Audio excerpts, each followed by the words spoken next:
My mother-in-law called me uneducated trash at a family dinner, told me to get out of her life, and said her son deserved better than me right in front of everyone.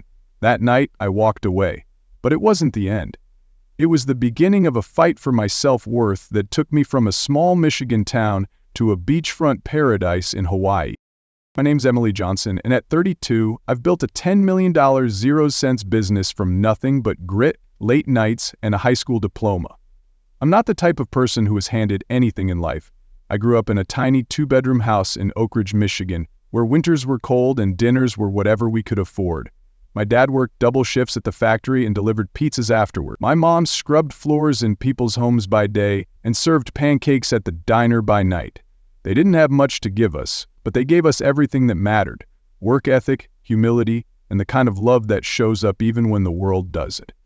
I carried those values with me into every job, every hustle, every risk I ever took.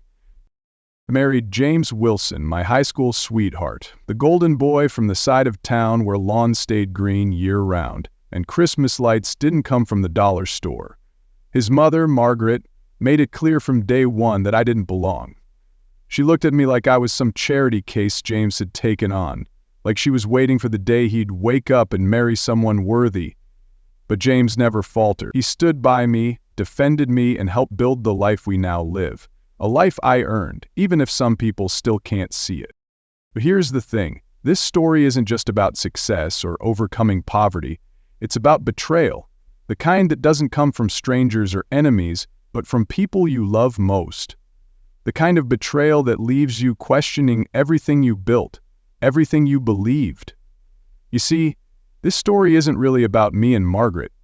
It's about my daughter, the little girl I raised with all the love and strength I never had growing up, the one I thought would always know who I was and what I stood for. And the moment she turned on me, the way she turned on me, it wasn't just heartbreaking, it was soul-crushing. Because when your own child tells the world you're a monster, when she spits in your face and makes you feel like you're the villain in your own home, it changes you. Not all at once, but slowly, in quiet cracks that spread, until you don't recognize your reflection anymore. And that's where my story really begins. Not in a boardroom, not on some stage with a girl boss sign behind me, but in a kitchen at 9 p.m. with mascara streaking down my cheeks, wondering how the hell I became the bad guy in my daughter's eyes. So if you've ever felt blindsided by someone you raised, if you've ever wondered how love could twist into something so painful, stay with me, because this story goes places I never thought I'd have to go. And maybe, just maybe, you'll see a piece of your story in mine. Drop a comment and tell me where you're watching from. I read every single one. Let's get through this together. The problem began the very first time I met the Wilsons. James's family lived in Lakeside Heights, the kind of place where driveways curved like magazine covers and every porch had matching hanging ferns. Their house wasn't just big, it was intimidating. All brick and polished brass, like it belonged to people who had never worried about overdue bills or grocery coupons. I was just 16 then, deeply in love with James and wearing my best thrift store dress, hoping to make a good impression. But the moment Margaret Wilson opened the door, I felt it, that cold calculation behind her smile. She looked at me the way someone looks at a stain they can't scrub out. "What does your father do?" she asked, voice sweet but sharp.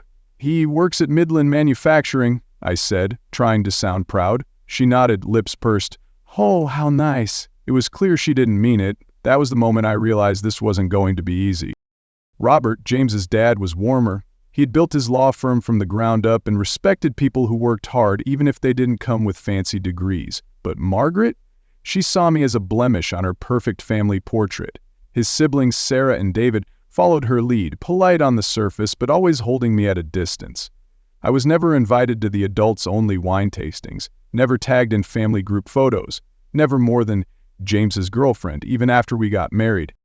When I chose to skip college and work full-time to help my family, Margaret whispered to one of her bridge club friends that I was unambitious. After we married at 24, she started calling my business a handmade jewelry side hustle turned online empire, a cute little hobby. She'd smile while saying things like, "Not many girls from your background end up with someone like my son," as if I'd won a lottery I didn't deserve. For years I told myself it didn't matter. James loved me. That was enough, right? I smiled through her backhanded compliments, brought extra desserts to Sunday dinners, laughed politely when she joked about my accent or my clothes or how I didn't need to worry about networking.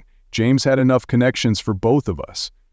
But each time a small piece of me cracked. I was building a business from scratch, helping her grandkids, paying off Sarah's car note when she got into credit trouble, and yet, somehow, I was still Emily from nowhere, still not good enough. And the worst part? I didn't realize how deeply this judgment had started to shape the way my daughter Lila saw me. Lila had grown up going to Margaret's country club brunches, shopping trips with her Aunt Sarah, family lake weekends where I often stayed home to handle work deadlines. And somewhere along the line, Margaret had filled the silence with poison.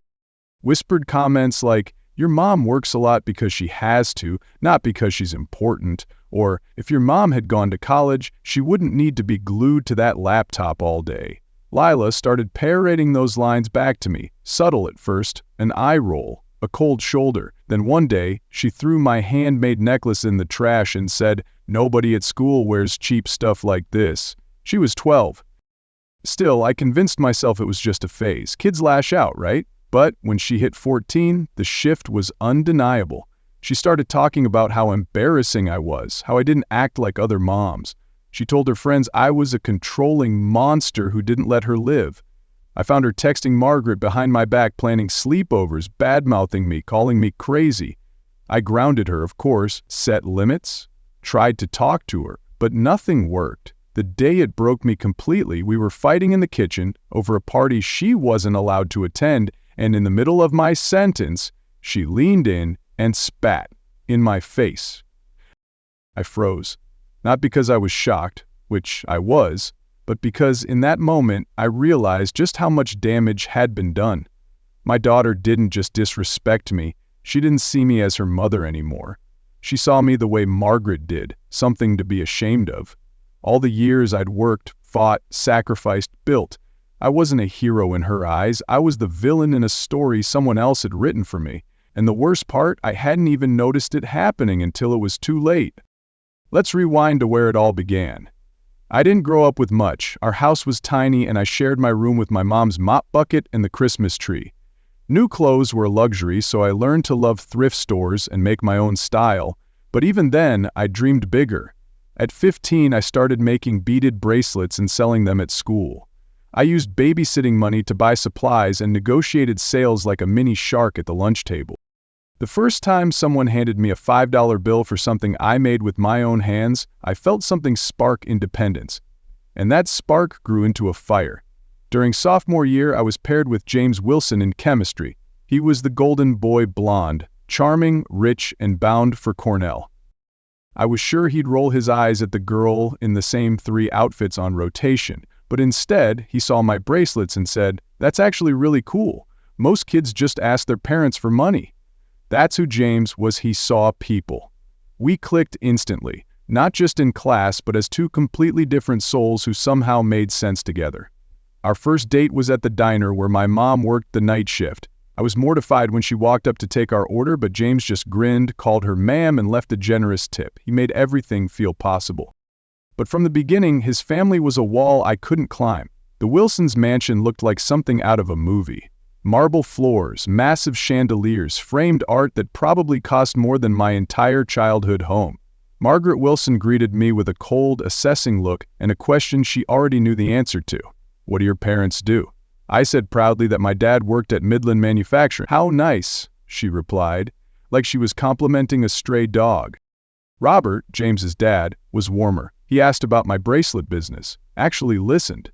But Sarah and David barely made eye contact. Still, James and I grew stronger.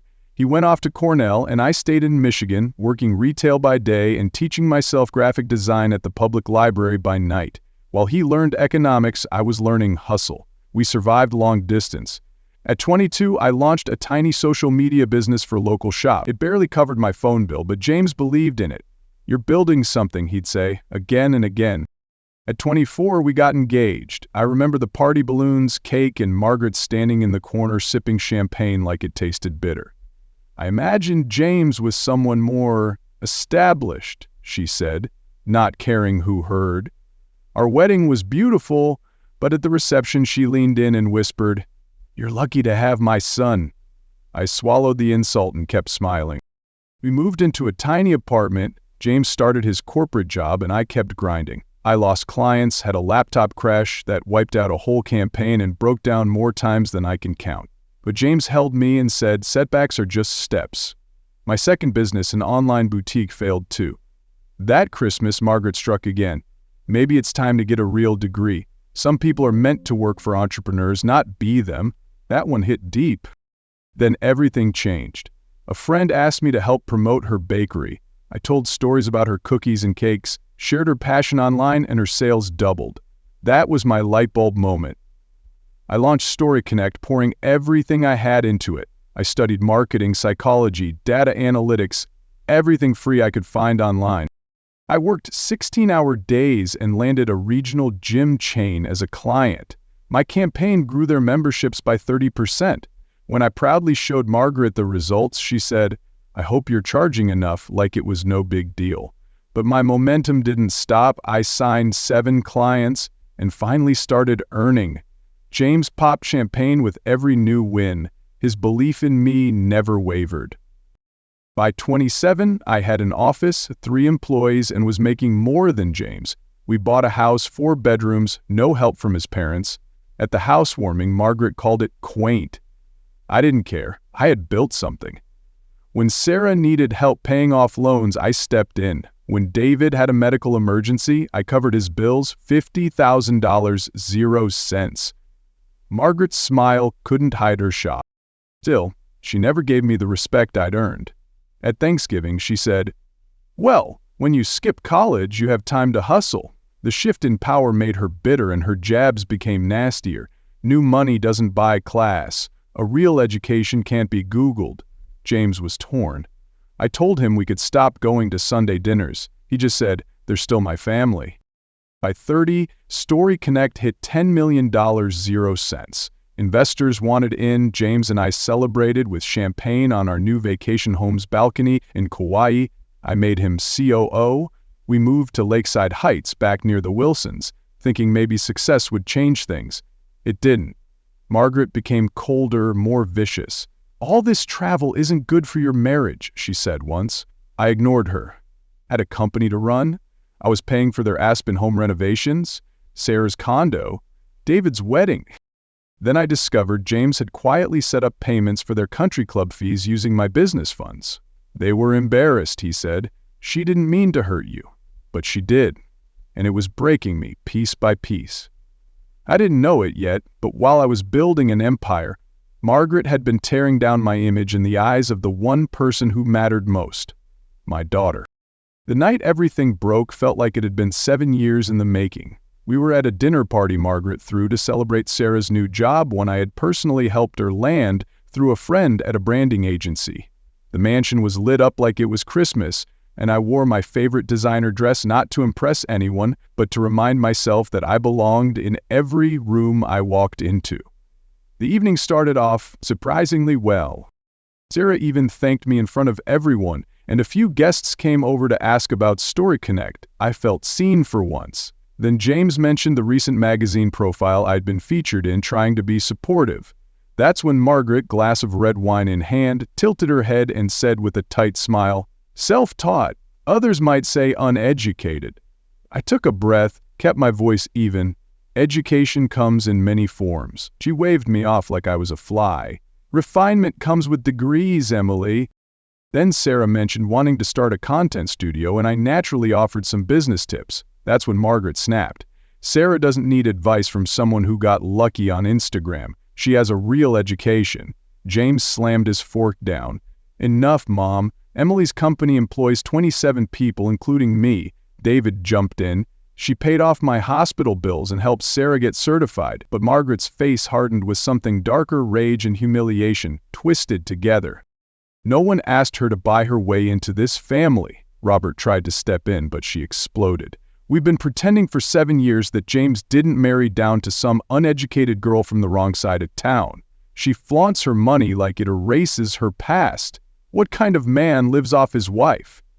She's turned you against us, made my kids rely on her handouts." Then she said it. The thing that cracked me clean open. She's uneducated trash who can't even give you children. Get out of our lives, you lowlife. The room went dead silent. You could hear a wine glass crack from the pressure in someone's hand. James stood, face red with fury. Apologize. Now. But Margaret just crossed her arms, daring him to keep defending me. I stood slowly, heart pounding, but voice calm. Thank you, Margaret. It's good to finally hear how you really feel. James grabbed his jacket to leave with me, but I stopped him. Stay. This is your family's mess. I'm done pretending. I ordered an Uber and walked out of that house like I was shedding years of silent pain. On the ride home, I cried not from heartbreak, but from the relief of no longer carrying the weight of her quiet insults, her public slights, her war against my very existence. James came home late, eyes full of shame. He told me Margaret had tried to apologize, blaming it on the wine. Too little too late, I said. No one stood up until it was too loud to ignore.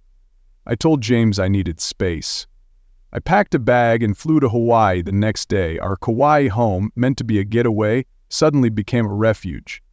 I swam every morning, walked along the beach at dusk, and tried to remember who I was without all the noise of proving myself. James called every day. I could hear the conflict in his voice. Mom wants to talk. She wants to clear the air. But I wasn't interested in rehearsed apologies. Not until she changes, I said, and not until you choose me first. 2 weeks passed. Then Sarah called. She still doesn't get it, she said. James is falling apart. I listened in silence, but my heart hurt.